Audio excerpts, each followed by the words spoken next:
So, hot take on the MoonSwatch.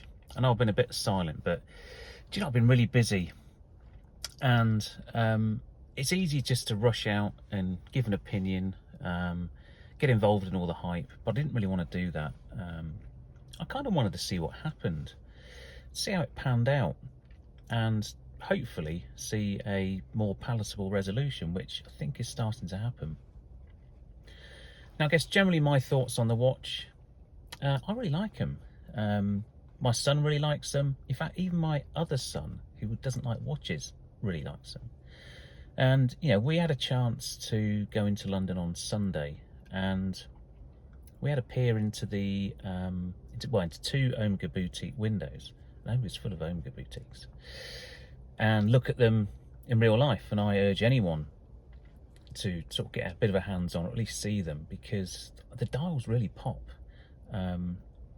I think the step dial aspect, the little detailing on there is really cool. And I know the cases are very honourable to the original, I guess, 60s Speedmasters that follow the case of the more recent 3861 movement version. Not like my professional, in fact, I'll give it a quick flash. Not like this one, which is slightly different in dimensions, but like the original one, even from a thickness and a lug-to-lug basis. So very honourable to the original design, and I really like that. Even down to things like the concentric circles on the sub-registers. Cool. Now, my wife, she likes them too. So which one would I go for? Well, I like the Neptune, the blue, although I have seen images of wrist staining, of some of the blue ink leaking out. I don't know how prevalent that is, or whether that's a real thing or not, or somebody just taking the mickey. But I also like, which one did I like? I like the, I think it was the Mercury, which is almost like black on black. That looked pretty smart. But obviously the Moon version, that one's nice. Looks really nice. My son, he likes the Jupiter, so the khaki, but also the Saturn. So even though it's got a Saturn, the 6 o'clock register, I think the orange hand, yeah, it really pops. So yeah, all in all, for 200 and, I don't know, what is it, 20 quid, 240 quid, for a bit of fun, I think it's really good. Now, why do I think they did the collab? Well, if you think back to, I guess, 70s, 80s, 90s, periods I've obviously grew up through, we used to have posters on our wall, posters up of cars, Ferraris, Porsches, things to aspire to. And, you know, you go to motor shows and you'd walk around the halls and you'd pick up postcards, posters. You go home, put them on the walls, you think, oh, one day I'm going to own one of those. And I think what Swatch have done here is they're giving it, we'll call it a toy watch or a small novelty, maybe a father giving to his son or his daughter, to say one day, yeah, you can buy one of these, the real one in steel. So it's just sort of trying to hardwire kids' hopes, dreams and aspirations of watch ownership in the future. Because, yeah, I wasn't a watch guy. Oh, anyone that knows me and has followed my channel for a while, I've owned Omegas for 20 years or more, I wasn't really aware of the Speedmaster or its importance in NASA and history of space travel until very recently. Just wasn't aware of it. I was always a space fan. I understood the rockets, the missions, the astronauts, knew all the names, didn't know what watches they wore.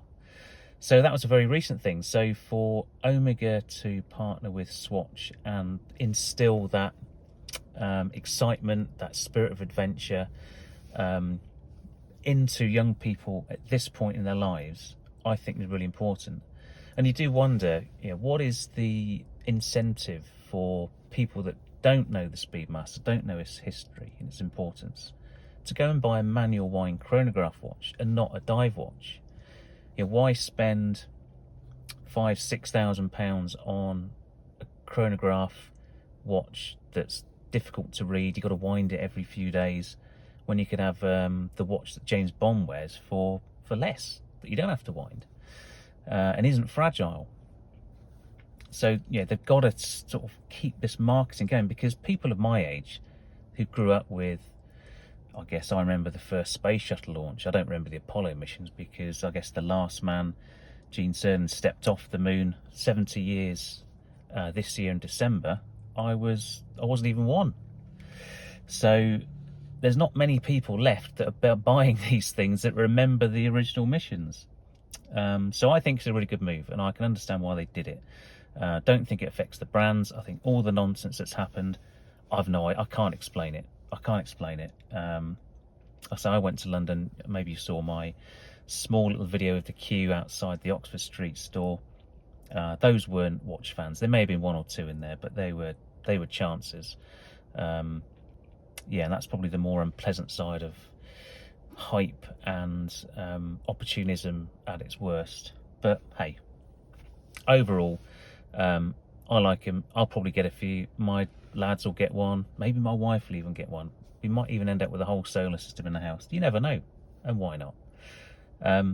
Anyway, hope you enjoyed that little hot take. Apologies for not doing too much content recently. My eldest has infiltrated my office space because he's revising for his exams, so his priority is far more important than mine. Maybe I'll do more from the car. Hopefully this wobbly cam isn't too bad for you. I'm holding my arm out, so hopefully this works. But I'm Andy. This has been the English Watch. Take care, and I'll see you very soon. Bye for now.